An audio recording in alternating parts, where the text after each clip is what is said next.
A linear function has the formula y equals ax plus q, where when you get the formula for an actual straight line, the a will have a numerical value, as will the q, but your y is a function of x. So that's why x and y will always be in the equation. You will also find in some older textbooks that they give this formula, y equals mx plus c. The c and the q are the same thing, the m and the a are the same thing. With all functions, we want to understand what the formula can tell us, because that's really important to know so that you can draw it or work from it or get the formula. So the a value is the gradient, okay, and the gradient is another way of saying the slope of a line. More about that later. Okay, then the q value is your y-intercept. So that is the place where the graph cuts the y-axis. Okay, more about the gradients. So the gradient tells us how close a line is to the y-axis. So when we have a whole lot of different graphs, we can use them to compare what gradients they have and see how that affects the slope. So this one that I've drawn would be a y equals x graph. So let's call that y equals 1x. So you can see it goes at 45 degrees. So it's pretty much in between the x-axis and the y-axis. If I draw a different one that has a lesser slope, so it is further from the y-axis, this would be a graph of approximately y equals a half x. So when the gradient is smaller, the graph slopes with a less steep gradient. Then if I had one that was much steeper, so you can see the angle's a lot higher here, it's much closer to the y-axis, that graph over there would be a y equals 2x graph. And it works the same with the negatives. On the idea of negatives, when a graph slopes to the right, like the one we drew earlier, so that's again your y equals x graph, this is a positive gradient. When you have a negative gradient, and it could be anything that slopes to the left, so there's a feeling that it's almost come out from the y-axis and gone towards the right. If it looks like it's gone towards the left, that would be a negative gradient. So this would be the graph of y equals something negative something x. That will be a number in this case because it's not actually going through, then it'll be plus some kind of q value because it's cutting the y-axis there and not at 0. So to summarize, the greater the gradient, the higher the slope, and if the gradient is negative, you've got a graph that slopes to the left. With a ruler test, we can tell increasing and decreasing, which is pretty easy when it's a straight line. It gets a bit more complex when you get other kinds of functions. So if I slide my ruler across these graphs here, you can see that this one goes up as I slide left to right. So this is an increasing function when the gradient is positive. When you slide here and you look at the other one, you can see it goes down. So if I follow it, my pen goes down as I move left to right. So this is a decreasing function, which is pretty easy to remember because if it's a positive gradient, it increases, and if it's a negative gradient, then it decreases. Back to the formula, the a value is the gradient, and the q value is the y-intercept. Now, the effect of the q value is that it dictates where the graph cuts. So here you'd have a negative q value, and if we had another graph that was a little bit higher, let's say up there, your q value would be positive. So the effect is a shift up if it's positive, or down if it's negative, and that shift takes place on the y-axis because it is the y-intercept. When you're working with the formula for a straight line graph, it's really useful to write y in terms of x. But as we go further along, you'll see they don't always give it to you like that. they'll call something f of x or g of x, so on. And so you'll get it with a number in here, and I'm just going to take an example. Let's say 3x plus 2. So this would be quite a high slope, so it would be bigger than that one, than the 2x graph, so it would be there. And then the 2 would mean that the graph is cutting somewhere on top of the x-axis, so it's a positive y-intercept. So get used to that notation, because we use that a lot more than what we use the y equals formula. You can then convert from there to work with it when we've got to do other calculations. Okay, so one of the most important things with graphs is you've got to be able to sketch them. So we're going to do method 1, which is really, really useful for any graph if you are stuck and you don't know how else to do it. Okay, so method 1 is the table method. And what you're going to do there is you are going to draw a table and then populate it with x and y values. We are often given the formula in this format. It's useful to work with if we write y in terms of x, but to differentiate between various graphs, we are given f of x. So this particular function of x is that straight line graph, and then we could get given, say, g of x, which means these are two different lines, graph f and graph g, and we could be given, say, g of x equals negative 3x minus 2. Okay, and one of the most common things you get asked to do with these is to draw them.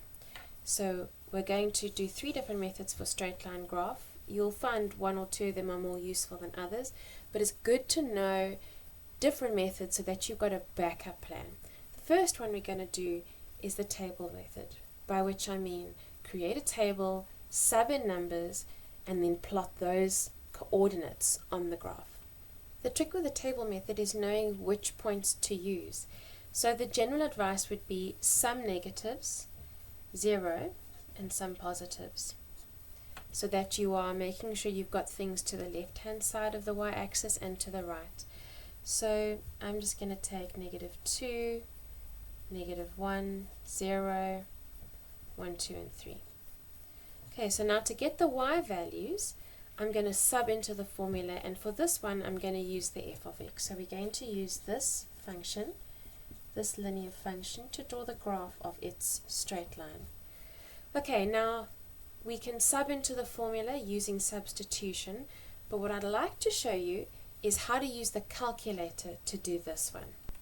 To get a table on your calculator, you've got to set it up in table mode. So you're going to click your mode button, and you can see there option 3 here is table. So that's what you're going to select. So I'm going to select 3, and then you see here I then get f of x with an equal sign. So the things that I've drawn in squares here are the displays that you see on the calculator. So f of x. Now you've got to type in that formula 3x plus 2.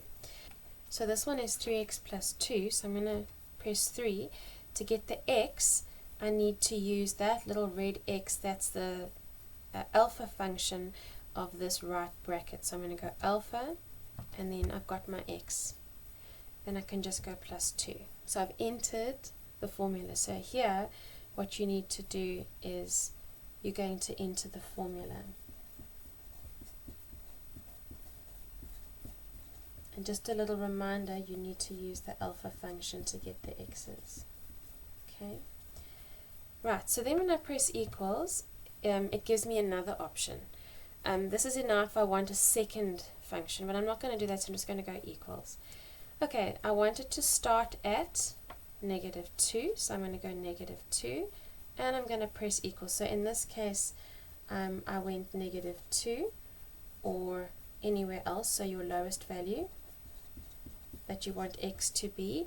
Then end, it's giving me 5 as an option. I actually want it to be 3, but you could make it anywhere. So I make it here, and that is your highest x value that you want. And then equals again, and then what step do I want it to go up in? For other graphs, you might want it to go up in smaller steps, or bigger ones if they're really big graphs, but this one I'm just going to let it go up in 1. So I'm going to keep that 1.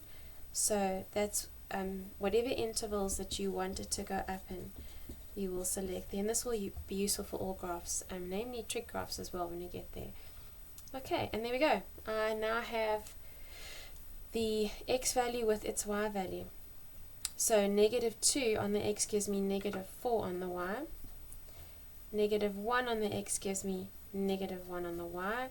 0 on the x gives me 2 on the y, and now I need to get the rest of them. Then 1 on the x gives me 5 on the y. 2 on the x gives me 8 on the y. And this just makes sure that I don't make little technical errors, because it's really the last thing I want to be doing when my focus is drawing the graph.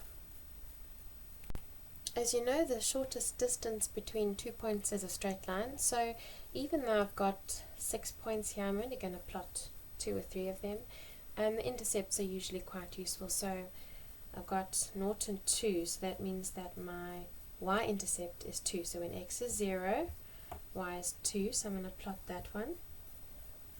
And then I'm going to plot a couple others to just give me some accuracy. -1, -1's an easy one to plot, so I'm going to plot that over there. And 2 is actually enough. I could plot another one or two, say 1 and 5. 1, 2, 3, 4, 5, so that's there. You can see they're going to match up quite nicely. So the other trick is I need to make it look good. So I've got to look like I know exactly what I'm doing when I'm drawing these things. So I will make sure that these guys line up if I'm going to use the table method. Okay, you're going to connect your dots then. So I've got a y-intercept. I actually have an x-intercept as well. I need to put arrows on them. And I need to label this graph. So this is the graph y equals 3x plus 2. That one. And I plotted some points, and I've got the intercept here, which if they asked me to, I'd have to plot it and actually work it out. So where y equals 0, what is x? So I've got the intercept, I've got that intercept, I've got some other points. Always good to label them. So this one is -1 and -1. That's 0 and 2, so it's quite obvious which one that is. And then this one I'm going to label as 1 and 5. The general rule is both intercepts plus another point.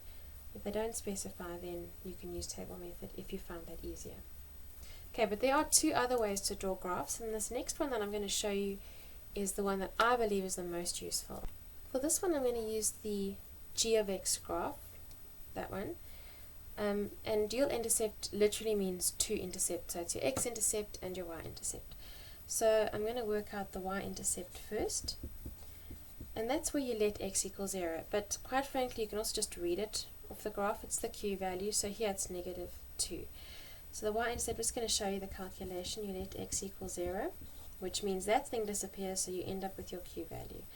You're going to have y equals -3, subbing in x is 0, and then minusing 2. So -3 times 0 is -2, so your y value is then going to be -2. Okay, it's important to write down the coordinates for yourself, just so that you are clear that you're not plotting the x-intercept and the y-intercept as 2 coordinates of each other. This one's point is where x is 0 and where y is -2. That's the point we're going to plot on here. So when x is 0 and y is -2, that's that one's y-intercept. Okay, for the x-intercept, we're going to let y equal 0. This one you do have to work out. This one you could just read off the graph there. Okay, so then I'm going to have 0 equals -3x minus 2. Okay, moving the 2 across, I've got 2 equals -3x. So therefore x equals -2/3. This one's point is the point where x is -2/3 and y is 0. So that's the other one that I'm going to point. So if that's 1, -2/3 happened to actually be exactly where this one's intercept is as well. Right, then connecting those dots, the two of them, I've used the dual intercept method to draw a straight line. I'm putting my arrows on and I'm going to label the graph. Luckily here color is quite helpful. This is the graph of y equals negative 3x minus 2. I could also call it g of x. This I could call f of x. Depends on how the question is phrased. That will be your guidance as to how you need to do it.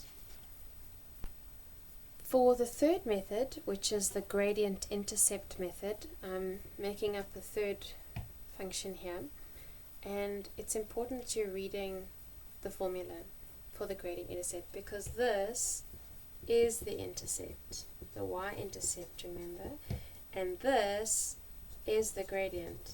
Your a value is the gradient, and we're literally using those two. Okay, this method appeals to some people more than others. So what I've got to remember with gradients, which is why I've written it under this section where we looked at gradient, is that your gradient is your change in y over change in x. So that's important. I'm going to put it down here because we're going to use it to calculate gradient in a moment. So that is your change in y over the change in x. So from one point to another, literally, how much the y changes, so it could be negative or positive, up or down, and how much the x changes, left or right, is the gradient. So what you're going to do here is you're going to look at the intercept, you're going to plot your intercept. Okay, so you've got two steps to follow here. You're going to plot your q values, you're going to plot your y-intercept, which you read straight off the graph, and then you're going to write your gradient as a fraction. So you're going to write your a value as a fraction. So I'm going to make that negative 3 over 1. Please make sure the negative is on top. It's just a convention that helps us all do the same thing. And then you're going to use that to move your change in y. So this is going to be your y shift, and that's going to be your x shift. In some of the older textbooks they call this rise over run. So first we plot the y-intercept, which is positive 2. So again, I'm dealing with the same ones there. And then I'm going to change the y by negative 3. So I'm going to go 1, 2, 3 down, because I keep my negative at the top. And then I'm going to move horizontally by 1. So then I'm going to take that and move horizontally by 1. This is now the point, look at it, negative 1 over there, and then positive 1.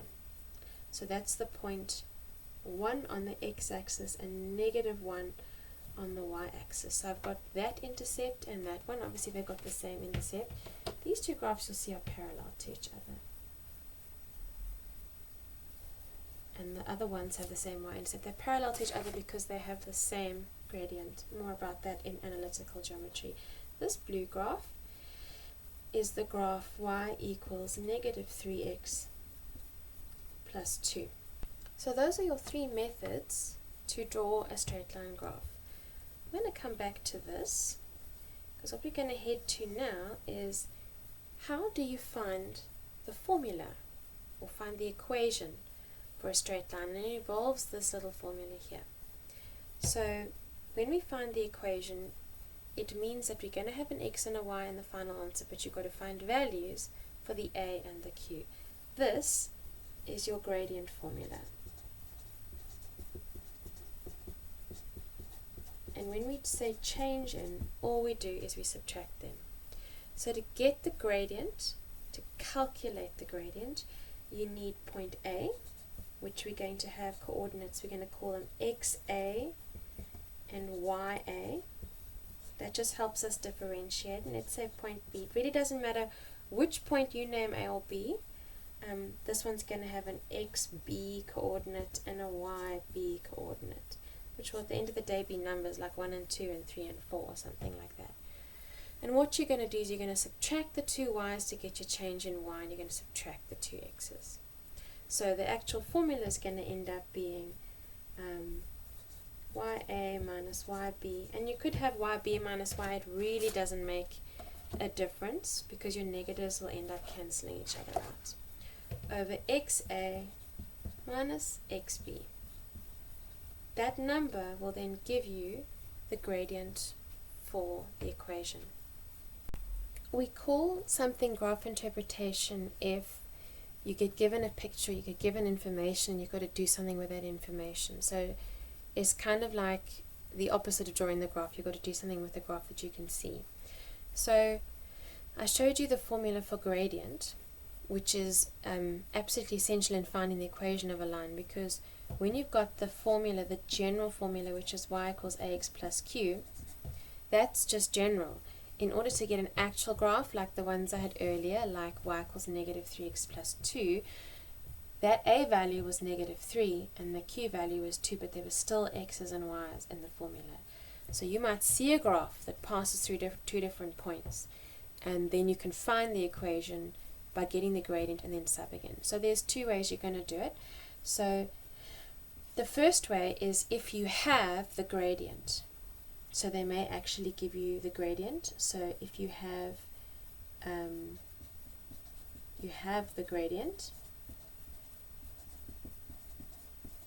and you've got 1 point. So you've got an x and y value that the graph is passing through. That's the terminology they tend to use. So if, for example, we said, so let's say, for example, the gradient is negative 3. And they tell you that it's passing through point A, which is 4 and 5. Now they want to know what's the equation of the graph. So what you're going to do is you're going to sub in your A value, sub in this for x and y, and you're going to get out your q value. So you're going to say, this is now x, and that's y. So I'm going to say 5 equals, what's my A value is negative 3.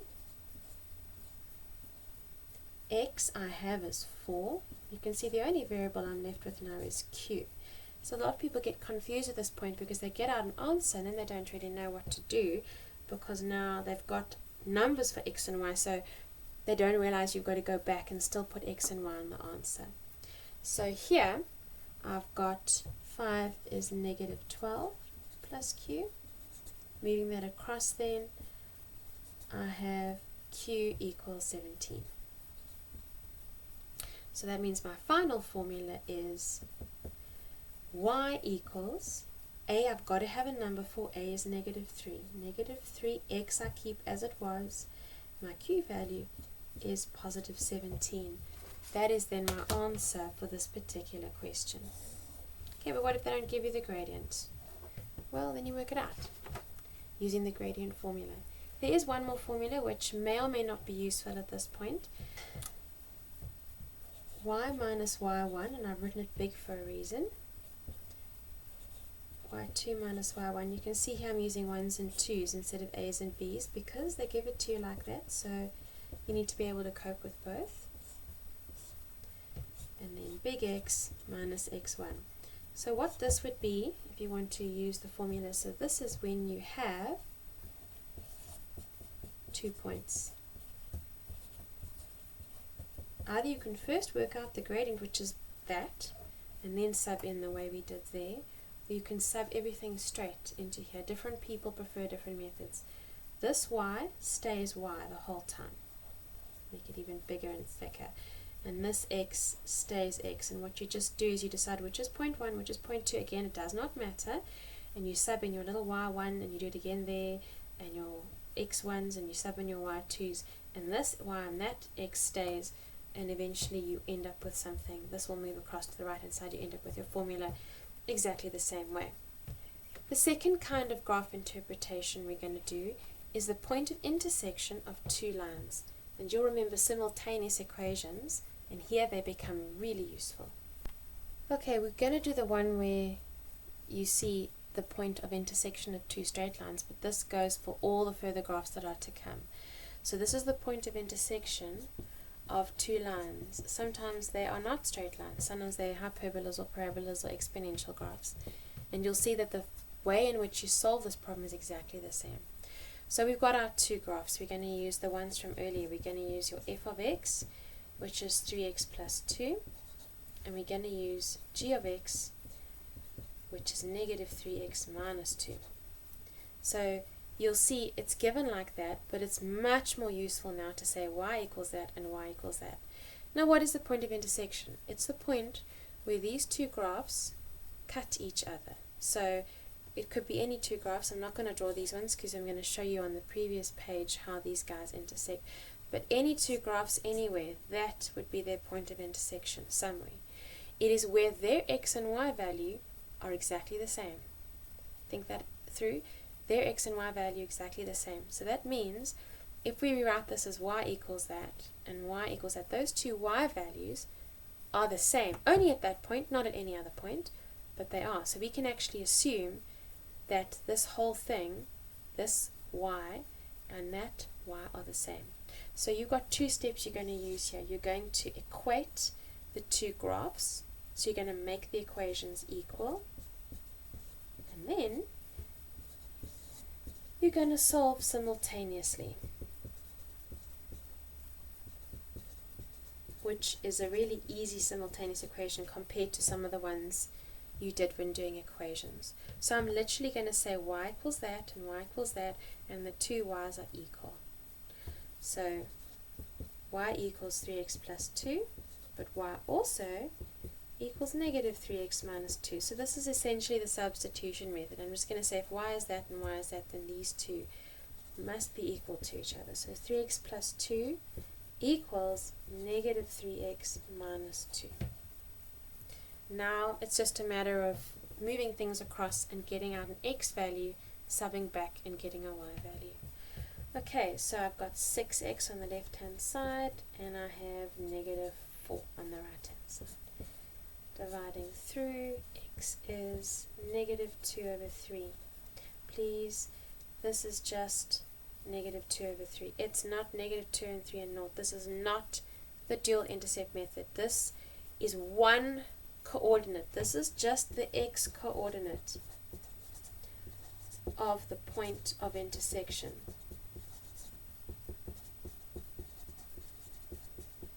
We don't have the y coordinate. We need to get the y coordinate. So you're going to sub this in to one of these formulas as a simultaneous equations. It doesn't make any difference which one you go. I'm going to go with f of x, so it's going to be 3 times negative 2 over 3 plus 2. This gives me negative 2 plus 2, which gives me 0. This happened to be an intercept, but they don't always work out that way. So this means that this is my y coordinate of the point of intersection. When I put them down as a point, it's that and that. It happened to also be the x-intercept, which is quite unusual, but the reason I wanted to show it to you is because where we drew the graphs earlier, so here, remember that point there, it was a point on the orange graph and on the purple graph. It is therefore the point of intersection. Now if we worked out the point of intersection of the blue and the purple graphs, we would get the points 0 and 2, because I've designed these formulas so that they will cross each other at some point. So that's the system. You make them equal to each other, you solve simultaneously, don't forget to sub back and get your y value, and that is algebraically how you get the point of intersection. One last thing is that you get horizontal lines and you get vertical lines. So I'm just going to add this in here.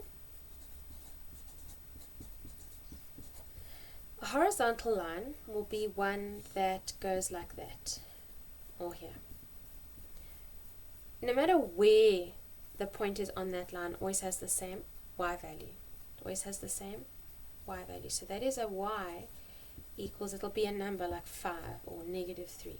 It's going to be a y equals number graph. Okay, and for a vertical graph, vertical line, it's going to be like that or like that. So what the y value is, the x will always be the same. So this is an x equals number graph. Okay, the trick here is with the vertical graphs, your gradient, your a value, is going to be 0. And for these ones, your a value is going to be undefined.